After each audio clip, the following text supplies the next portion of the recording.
Bueno, muchas gracias a los cinco. Vamos a pasar quizás al bloque que está más de moda actualmente, que es el del impuesto de valor añadido a la fiscalidad indirecta. Bueno, aquí en vez de pintar el gráfico sobre el PIB, lo he pintado sobre el consumo y por lo tanto lo que se puede ver aquí es que recaudamos sobre el consumo 2 puntos menos que la media europea. Es verdad que tenemos tipo reducido, tipo superreducido, tipo general. Es verdad que tenemos un sesgo excesivamente elevado hacia los tipos reducidos y superreducidos. Bueno, aquí hoy el Fondo Monetario nos ha recomendado eliminar estos dos tipos, hacer un tipo único del IVA. Y bueno, cuando miramos un poco también lo que ocurre con los tipos, pues vemos que España no tiene un problema de tipo general porque lo tiene más o menos en la media y aún así la recaudación pues está 2 puntos por debajo como porcentaje del consumo. Y la pregunta que os hago ahora mismo es un poco la de siempre: ¿qué harían ustedes con el IVA? Y bueno, ahora la primera palabra la tiene Juan Francisco. Recogiendo un poco lo último de que no ha habido cambio de estructura en el fundamental del impuesto, indudablemente la estructura, en teoría, es la misma. Pero déjeme que les recuerde los tipos de IVA cuando se creó el IVA. Era un tipo general del 12%, un tipo reducido del 6% y un tipo, llamémosle extraordinario, del 33% para muy pocos bienes, que sustituía al famoso impuesto de lujo. La comparación con los tipos actuales muestra hasta qué punto ha subido la imposición indirecta en nuestro país, en contraste con la directa. IRPF, sociedades, sucesiones, patrimonio, sociedades, las sucesiones, patrimonio, que indudablemente han descendido. Bueno, en esos años en que yo hablaba del 96 hasta la entrada de la crisis, ha habido 3 reformas fiscales en el IRPF que dejaron vacío de contenido de recaudación en gran medida del impuesto. Es decir, la burbuja lo ocultó, pero estaba ahí. No es un tema de consolidación después del gasto, es que se bajó gravemente el IRPF. Bueno, después de volviendo al IVA, después de las últimas alzas en el impuesto, yo creo que los tipos están muy alineados con el resto de los países europeos y que por lo tanto pues no cabe ciertamente demasiados alegrías ni subidas. El margen es francamente reducido. Y por mucho que la Comisión, el Banco Central Europeo no lo reclame y ahora el Fondo Monetario Internacional. Y desde luego lo que quiero salir al paso, y ya se ha dicho aquí varias veces, es estoy totalmente en contra de la pretensión de sustituir cotizaciones sociales por IVA. Porque podría plantearse el tema si hiciésemos un sistema fiscal nuevo, es decir, pero no partiendo de lo que hay, porque en estos momentos esa transformación no es neutral. Significa cambiar carga fiscal de los empresarios a los consumidores. Y además no creo que haya motivo para ello, en el sentido, porque las cotizaciones sociales en nuestro país son incluso inferiores a la media de la eurozona. La eurozona está en el 14 y las cotizaciones sociales nosotros tenemos en el 12, en el 13 aproximadamente. Y hasta países como Alemania, que tienen el 17% del Producto Interior Bruto, y Francia, que tienen el 19%.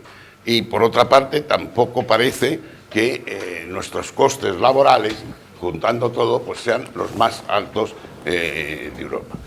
Por lo tanto, creo que no se puede aceptar bajo ningún punto ese trasvase.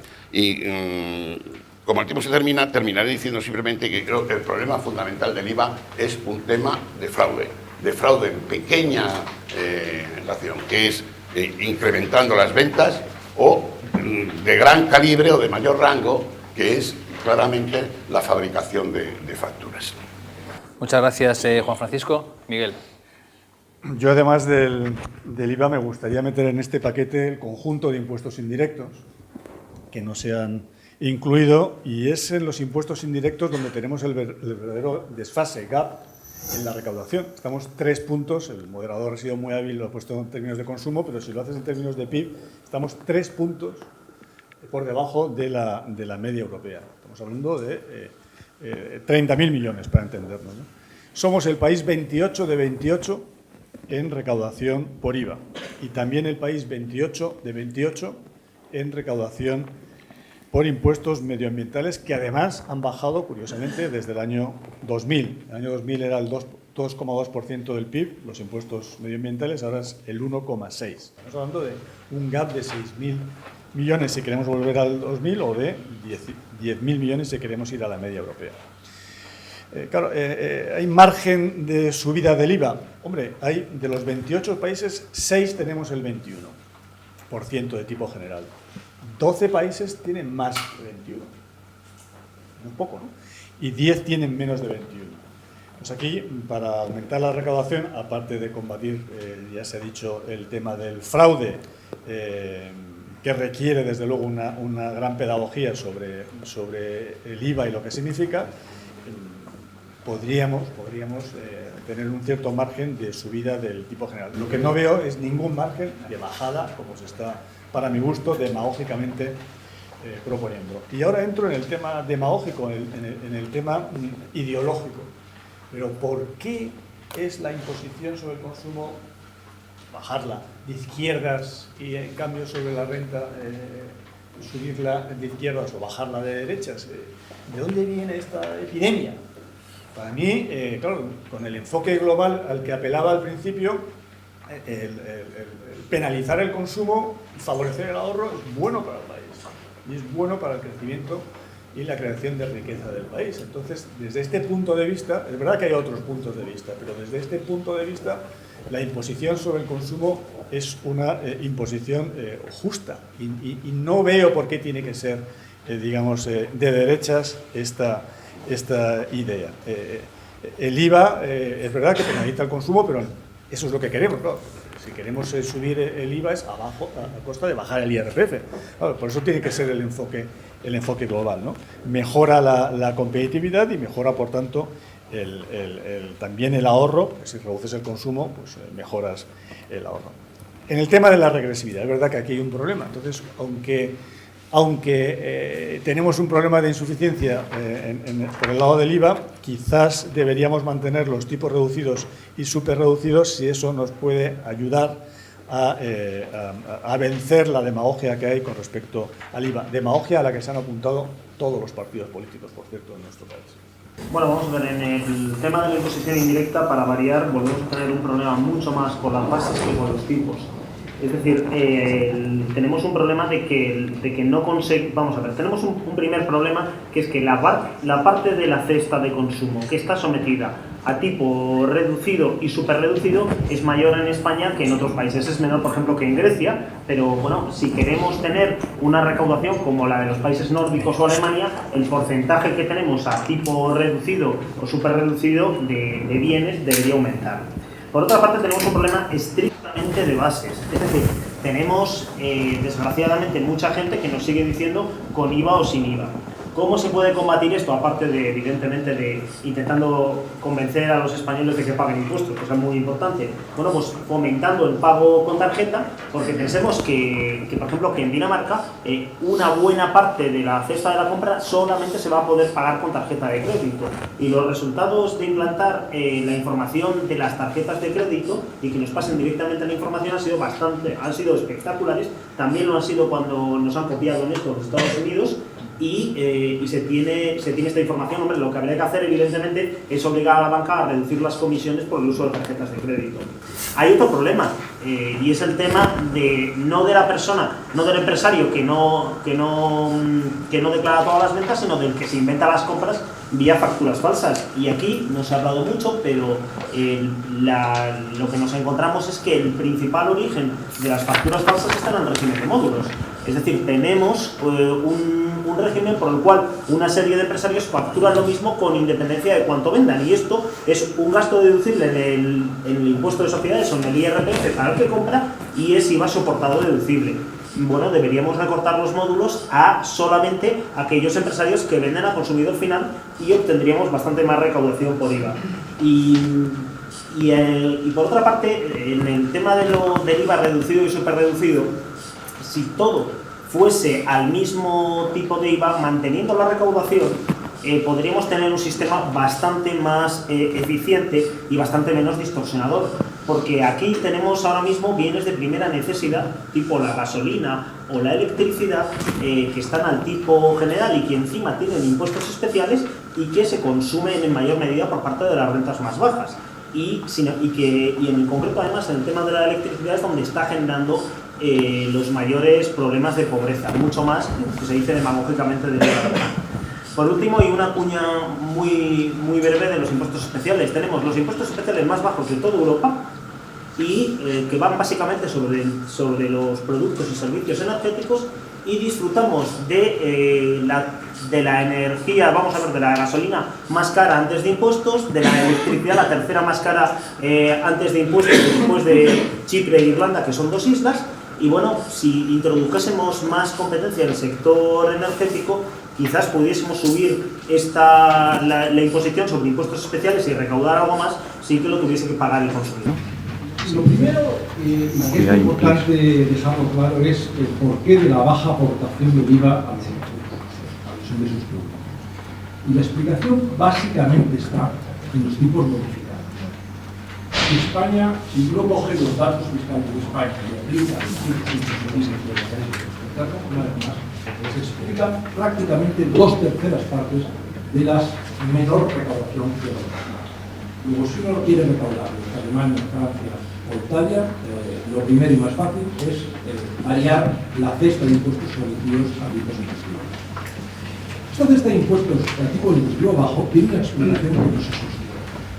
España, que indudablemente en este momento tiene un problema grave de pobreza, que indudablemente ha experimentado un empobrecimiento neto de los niveles más débiles de la sociedad española, tiene una carencia de recursos públicos para atender esta situación de necesidad.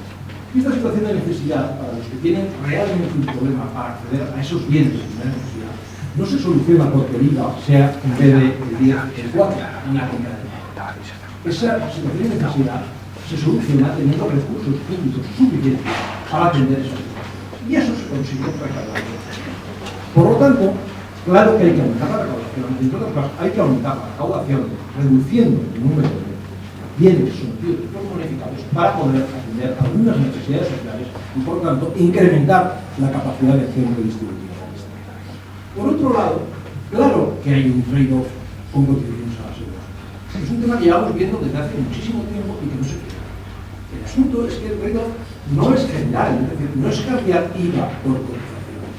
Es, si yo obtengo ganancias adicionales en la recaudación del IVA mediante el ajuste de la cesta de tipos bonificados y la empleo en la reducción de bonificaciones en los tramos más bajos de renta, probablemente lo que conseguiré será una creación mucho mayor de empleo. Y con esa creación de empleo probablemente combatiré mucho más la pobreza que con ningún instrumento de naturaleza básica. Les pedimos muchas veces a los impuestos que hagan cosas que no están en su mano hacer. Pretender que la función de redistribución que le corresponde al Estado y que nadie discute, podemos discutir la intensidad y hasta dónde llega, pero no la función básica, pretender que eso se puede obtener bonificando en unos pequeños porcentajes la adquisición de determinados bienes que llamamos de primera necesidad, lo cual supone que la inmensa mayor parte del país, que no tiene ninguna necesidad de esa bonificación, se ahorra miles de millones de euros en impuestos y que por tanto erosiona nuestras bases. Un argumento de redistribución y de equidad es simplemente insostenible. Y una última cosa. Aparte, se ha dicho ya, pero con insistir, porque aparte de la cesta, es decir, de los tipos diferenciados según la cesta, la existencia de sistemas de cálculo inicial de módulos en el impuesto explica las bajas de recaudación mucho más que el fraude. Yo no digo que el fraude no sea importante, yo creo que el fraude es esencial, combatirlo por razones éticas, pero no nos abonemos siempre al recurso fácil de que todo se arregla mejorando la lucha contra el fraude. No, no. Primero las cosas se arreglan teniendo estructuras equivalentes a los otros. Y después, también, o complementariamente, al tiempo, reduciendo el fraude. Pero la capacidad de aumentar la recaudación y la lucha contra el fraude, nuestra historia demuestra que está muy limitada. Muchas gracias, Gabriel. Jesús. En la Unión Europea, El tipo general oscila entre el 15% del Luxemburgo y el 27%, nada menos, que tienen en Hungría. Nosotros estamos en el 21% y la media en estos momentos está en el 21,4%, pero efectivamente hacemos un uso mucho más intenso de los tipos reducidos y superreducidos que la mayoría de los países. Esto explica que la recaudación sobre el PIB sea de las más bajas de Europa, por no decir la más baja, y desde luego en impuestos especiales la última. Claro, si yo trabajara en el Fondo Monetario Internacional, viniese a España y viese la estadística, pues la recomendación sería obvia: incrementen ustedes la presión fiscal operando sobre estos impuestos. Pero yo creo que esas son recomendaciones de lienzo en blanco para un país que crea ex novo su sistema tributario. En Europa del Este no hace mucho y en España no estamos en esa situación ni muchísimo menos. Yo creo que el informe Mirles, lo pronuncio a la española para que nos entendamos mejor, pues efectivamente es un trabajo de una enorme utilidad sobre la eficiencia de los sistemas impositivos y plantea un esquema que puede ser muy útil para la supresión de los tipos reducidos y superreducidos, estableciendo compensaciones en el IRPF. Pero nosotros tenemos dos serios problemas. El primero es que las compensaciones no solo habría que hacerlas en la imposición directa, habría que hacerlas también en nuestros sistemas de ayudas públicas, porque los contribuyentes más desfavorecidos no declaran el IRPF y con la dispersión que tenemos entre el Estado, Seguridad Social, comunidades autónomas y ayuntamientos, necesitaríamos un mapa completo de ayudas públicas que yo creo que estamos muy lejos de tener. Y en segundo lugar, no solucionaríamos de ninguna manera posible el problema del turismo. Uno de los grandes beneficiarios de los tipos reducidos es el sector turístico, hostelería y restauración al 10%. Si lo subiéramos al 21%, pues habría un serio problema de competencia por parte de ese sector tan importante en nuestro país. Por tanto, yo creo que el margen que tenemos es bastante reducido. Y no hablemos de una devaluación fiscal, teniendo en cuenta cuál es la situación de la seguridad social en estos momentos. Yo creo que hay otros elementos a aportar al debate, para no reiterarme con lo que han dicho mis compañeros, que quizás sean interesantes tener en cuenta. Por ejemplo, no solo los impuestos especiales, sino también otros tributos que gravan flujos, como el impuesto sobre transmisiones patrimoniales, que es un impuesto pues, que está muy desfasado en alguna de sus modalidades y que desde luego en ocasiones penaliza, crea sobrecostes en la actividad económica, que deberíamos corregir su delimitación con el IVA, que en este momento es manifiestamente mejorable. Deberíamos suprimir en Europa el régimen transitorio que se viene aplicando desde el año 93 y era un esquema de tributación diferente, menos favorecedor del fraude.